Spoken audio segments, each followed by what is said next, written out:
Professor صاحب یہ بتائیے کہ روزہ جو ہے جی یہ کیا ہے، اس کی فرضیت کیا ہے، اور رمضان المبارک کے روزے اور باقی روزوں میں کیا فرق ہے؟ ماشاءاللہ، شکر گزار ہوں جناب آپ کا اور اے ٹی وی کی پوری ٹیم کا، جو رمضان المبارک میں ماشاءاللہ باران رحمت تقسیم کر رہے ہیں۔ اللہ تعالیٰ پوری ملت کو اس سے فیض یاب کرے اور اس کی برکتوں سے ہمیں بھی اور ہمارے ناظرین کو بھی اس کی برکتیں عطا فرمائے۔ رمضان المبارک کا روزہ جو ہے اس کی ایک خاص اہمیت ہے۔ ویسے تو دیکھا جائے اس کی ایک ہسٹری ہے، ایک پوری تاریخ ہے روزے کی۔ روزہ تو طلوع فجر سے لے کر غروب آفتاب تک کھانے پینے سے اپنے آپ کو روکنے کا نام ہے۔ تو یہ جو پریکٹس کی جاتی ہے اس میں دیکھا جائے تو تاریخی بھی اس کا حوالہ موجود ہے۔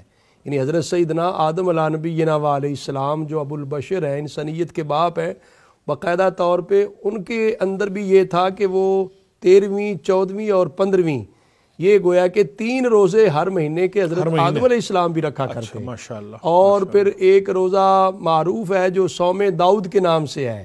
حضرت داؤد علیہ السلام اللہ تعالیٰ کے پیغمبر جو ہے ایک دن روزہ رکھتے، ایک دن چھوڑ کے پھر اگلے دن، اس ترتیب سے الٹرنیٹ ڈیز پہ وہ روزہ رکھتے۔ نبی کریم صلی اللہ علیہ وسلم نے ویسے نفلی روزوں کے بارے میں جو ترغیب دی اس میں فرمایا بھی کہ صوم داؤد جو ہے وہ اچھا ہے، ایک دن رکھا پھر چھوڑ دیا پھر رکھا۔ تو یہ حضرت داؤد علیہ السلام بھی رکھا کرتے۔ حضرت عیسیٰ علیہ السلام کی تو زندگی میں مسلسل روزہ رہتا، یہ بھی ملتا ہے۔ یعنی جو قرآن بہت سارے پیغمبر ایسے ہیں جن کے ہاں ہمیں مسلسل بھی ہے۔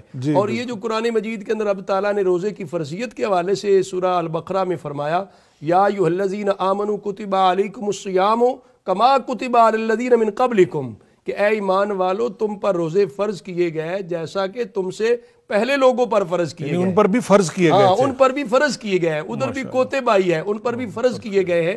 تو یہ ایک پوری تاریخ اور ہسٹری ہے روزے کی۔ تو امت محمدیہ پر رب ذوالجلال نے رمضان المبارک کے پورے مہینے کے روزے فرض کیے ہیں۔ اور روزہ جو ہے یہ پھر جس طرح میں نے عرض کیا کہ طلوع فجر سے لے کر آگے غروب آفتاب تک کا یہ پورا دورانیہ جو ہے، دن اس کو کہتے ہیں شرعی طور پر۔ جب فجر طلوع ہو جاتی ہے، سحری کا ٹائم ختم ہو جاتا ہے تو دن شروع ہو جاتا ہے۔ تو یہ پھر یہ ہے کہ پورا وقت جو ہے اس میں کھانے پینے سے اور میاں بیوی کا آپس میں مباشرت سے یہ روک تھام اور یہ عمل کی ممانعت، یہ روزہ کہلاتا ہے۔ یعنی ڈیوریشن میں اگر آپ اس کو سمپلیفائی کر لیں تو جب تک سورج کی روشنی ہے اس وقت تک آپ، یا اس میں وہ ظاہر اس کے اندر وہ پھر غروب شمس تک اس کو قرار دیا گیا۔ تو یہ روزہ جو ہے امت محمدیہ پر فرض کیا گیا اور پہلے امتوں پر بھی فرض رہا، اگرچہ وہ اس انداز میں نہیں تھا جس طرح رمضان المبارک کا پورا ایک مہینہ ہے، ان کی تاریخ یا ان کا وقت جو ہے مختلف رہا ہے۔ تو یہ روزہ جیسے وہ کچھ یوم سبت کا بھی حضرت موسیٰ کے غالباً وہ اس طرح کے عاشوراء کا روزہ بھی ہے، باقی بھی روزے وہ بھی تاریخ میں ہے، پہلے باقاعدہ طور پہ ہسٹری میں یوم عاشوراء کا روزہ بھی رکھا جاتا، اور اس حوالے سے منت کے حوالے سے بھی وہ منت کے حوالے سے روزے بھی ہیں، ان کا بھی ملتا ہے۔ اور پھر ذوالحج شریف کے روزے کا بھی ذکر ملتا ہے، رجب شریف کا بھی۔ تو یہ شب برات کا جو آگے نصف شعبان کا روزہ، یہ سارے روزے مطلب اپنی جگہ پہ تاریخ میں ملتے ہیں۔ تو امت محمدیہ میں یہ رمضان المبارک کا پورے مہینے کے روزے فرض کر دیے گئے، جبکہ باقی جو روزے ہیں وہ نفل کی حیثیت رکھتے ہیں۔ کوئی منت مان لے گا تو اس کو ہم واجب روزہ کہتے ہیں کہ صرف منت کا پورا کرنا ضروری ہو جاتا ہے۔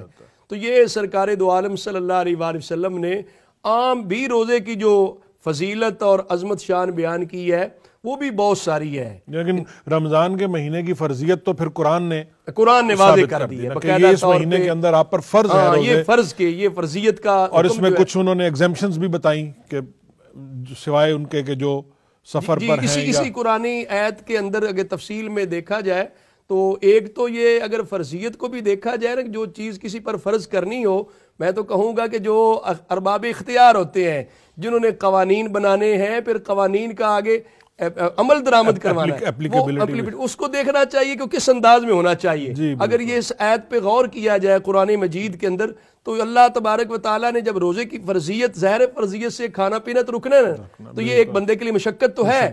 اب اس کے لیے رب تعالیٰ نے فرمایا یہ کوئی صرف تمہارے اوپر نہیں، تم سے پہلے لوگوں پر بھی ہے، یہ کما کتب علی الذین من قبلکم بھی فرمایا۔ پھر اس کا جو فلسفہ ہے، اس کی حکمت ہے، اس کا فائدہ ہے، وہ بھی لعلکم تتقون میں بیان کیا کہ یہ تمہارے لیے ہی فائدہ ہے، تم اس میں تقوی اختیار کرو گے، پرہیزگاری کا پھل لوگے، تو لہذا تمہیں اس کا فائدہ اور اجر ملے گا۔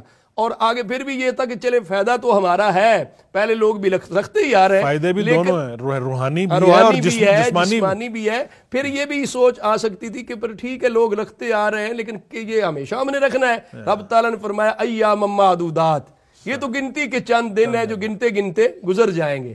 اس کے اندر پھر اگلے مرلے میں لایا کہ جو شخص فمن کان منکم مریضا او علی سفر، جو بیمار ہے تم میں سے شرعی طور پر اس کا عذر ہے، وہ روزہ رکھ نہیں سکتا، مسلسل 3-4 گھنٹے تک بھوکا نہیں رہ سکتا، اس کے لیے بھی۔ اور جو بندہ شرعی سفر پہ ہے، جس بندے کے لیے سفر کے دوران ظاہر ہے پہ روزہ رکھنا مشقت ہے اور دقت ہے۔ ظاہر ہے سفر کے معاملات یہ ہوتے ہیں کہ آپ فورسی نہیں کر سکتے کہ سفر میں آپ کو آگے کیا معاملہ پیش آئے۔ وہ پھر رب تعالیٰ نے فرمایا فَعِدَّةٌ مِّنْ أَيَّامٍ أُخَرَ، دیگر دنوں میں ان روزوں کی قضا کر لیں۔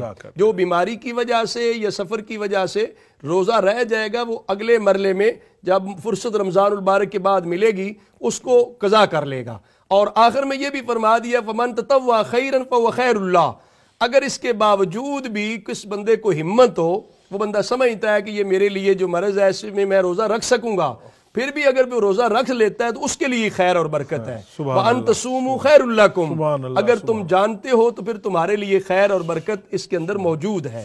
تو یہ قرآن مجید کی آیت جہاں روزے کی فرضیت بتا رہی ہے، اس کے ساتھ ساتھ روزے کا جو اگلے مسائل بن سکتے ہیں روزے کی وجہ سے ان کا بھی حل پیش کر رہی ہے، کہ اس کے اندر گھبرانا بھی نہیں ہے کہ کوئی اتنا دن جی بھوکا رہوں گا تو کیا حاصل ہے، وہ حاصل جو کچھ ہے وہ بہت بڑی دولت ہے، بلکہ دیکھا جائے تو اللہ کی رضا اور خوشنودی، اور پھر بندے کی زندگی میں وہ ڈسپلن تقوی کا آ جائے، پرہیزگاری کا آ جائے۔ سارے ارکان اسلام کے اندر جو روح ہے وہ تو تقوی اور پرہیزگاری ہے۔